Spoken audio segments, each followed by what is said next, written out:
নমস্কার, ইত্যাদি ইত্যাদির একটি নতুন পর্বে আবারও সবাইকে স্বাগত জানাই।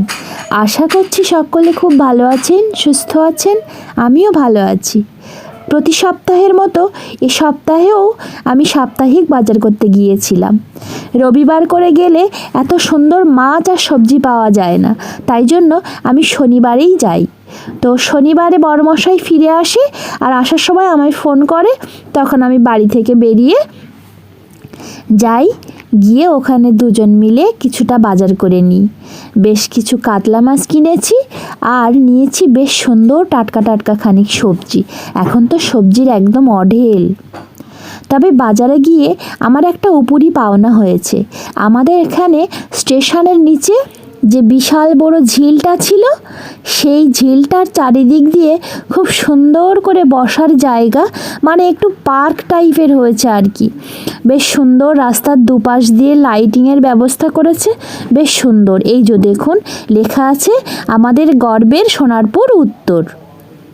আর তার সাথে সাথে পুকুরের সাইডটা একদম সুন্দর করে ঘিরে নিয়েছে, আর ফুলের চারা বসিয়েছে, আবার সুন্দর বসার জায়গা, সেগুলোতে বেশ খানিক লোকজনও বসে আছে দেখছি। কিছুদিন পরে আরও সুন্দর হবে আমি আশা করছি। এই দিকটাতে আগে আসাই যেত না, পুরো অন্ধকারে ঢেকে থাকতো, আর এমনি লোকজন সাধারণত খুব একটা যেত না। পুকুরটাও খুব নোংরা হয়ে পড়েছিল। যাই হোক, খুব ভালো লাগলো। প্রত্যেকেই জানি যে 2025 সালের কাল থেকে, মানে সোমবার থেকে মাধ্যমিক পরীক্ষা শুরু হবে 10ই ফেব্রুয়ারি। তো আমার এখান থেকেও একজন পরীক্ষার্থী আছে, ওর নাম রাজশ্রী মুখার্জি। যেমন সুন্দর গান করে, তেমন পড়াশোনাতেও ভালো, আর তেমন মারাত্মক ছবি আঁকে। তো ওর জন্য একটি বিদায় সম্বর্ধনার আয়োজন করা হয়েছে।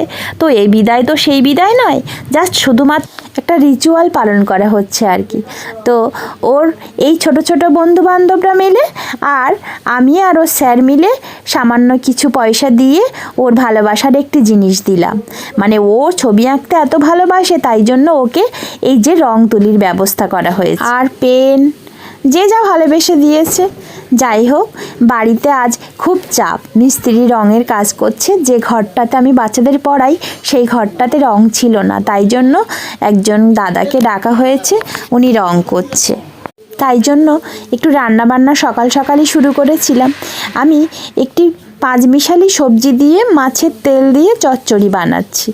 তো সবজিগুলো আমি সব একটু সেদ্ধ করে নিয়েছিলাম, কারণ পুঁই বিটুলি দিয়েছিলাম, বাঁধাকপি, গাজর, মটরশুঁটি, বিনস, এ সব মিলিয়ে আমি এই সবজিটা বানিয়েছিলাম বলে একটু সেদ্ধ করে ফেলে দিয়েছিলাম, যাতে কোনো রকম সমস্যা না হয়। আর কাল কাতলা মাছ নিয়ে এসেছিলাম, সেই কাতলা মাছের তেলটা আমি আগে ভেজে নিয়েছিলাম, সেই তেলটা দিয়েই চচ্চড়িটা বানিয়েছিলাম। অসম্ভব ভালো খেতে হয়েছিল। আমি অবশ্য এখনও খাইনি, সবাই বলছিল তাই বললাম। যাই হোক, মাছের ঝোলও বানিয়েছি, সেটা আমি দেখাচ্ছি। তবে এই রেসিপিটা আমি আপনাদের সাথে শেয়ার করব। এই যে দেখুন, এটা কি বলুন তো, অনেকে এটাকে বলা হয় নোল, অনেকে নোর বলে, আর যে যে নামে চেনে। এটা খুব টক স্বাদের খেতে হয়। তো আমাদের গ্রাম অঞ্চলে এটাকে নোল বলা হয়। তো এই নোল দিয়ে আমি চাটনি বানাবো। এটাকে প্রথমে একটু সেদ্ধ করে নিয়েছিলাম, তো একটু কম হয়েছে বলে আমি আরও একবার জল গরম করে এটাকে একটু ভাপিয়ে ফেলে দেব। তো এটা ভাপিয়ে ফেলে দিলে একটু এর বেশি টকটাও চলে যাবে, আর যদি কষ ভাব থেকে থাকে তাহলে সেটাও চলে যাবে। ব্যাস, আমার সুন্দর সিদ্ধ হয়ে গেছে। আমার যে কাঠের ঘুটনিটা আছে, ওটা দিয়ে আমি সুন্দর করে একটু ঘেঁটে দেব। এটা ঘেঁটে দিলে চাটনিটা বেশ মাখো মাখো হবে, আর ওই ফলটার ভিতরে পুরো মানে মশলা, চিনিটা খুব ভালোভাবেই ঢুকে যাবে। ও আমি একটু সামান্য পরিমাণে হলুদ দিয়েছি যাতে কালারটা সুন্দর হয়। এই যে দেখুন, দিয়ে আমি নামিয়ে নিয়েছি। এবার চাটনিটাতে ফোড়ন দেব। এই যে সামান্যই তেল দিয়েছি, আর দিয়েছি কালো সাদা সরিষা আর শুকনো লঙ্কা দিয়ে এটাকে সুন্দর করে আমি একটু ভেজে ভেজে নেব।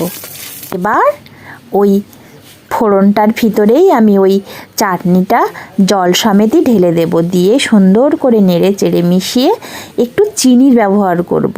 এই নোলটা না খুব টক হয়, কিন্তু এই যে নোলটা এটা খুব একটা টক না, তাই জন্য আমি খুবই সামান্য চিনি ব্যবহার করেছি। দিয়েছি 1 চিমটি লবণ, যেটা না দিলেই নয়। না দিলে মিষ্টি জিনিস আর টক জিনিস বলুন কোনো কিছুরই আসল স্বাদ বোঝা যায় না। যাই হোক, এই দেখুন এই চাটনিটা ঠিক এমন দেখতে হয়েছে।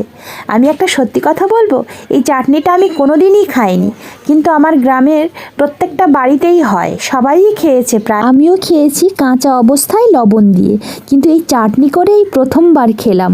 খুব ভালো লাগলো, ভীষণ ভালো খেতে হয়েছে, সবাই বেশ ভালোই বলল। যাই হোক, আজ তাহলে এখানেই শেষ করছি। সকলে খুব ভালো থাকবেন, সুস্থ থাকবেন। দেখা হচ্ছে পরের একটি পর্বে। নমস্কার।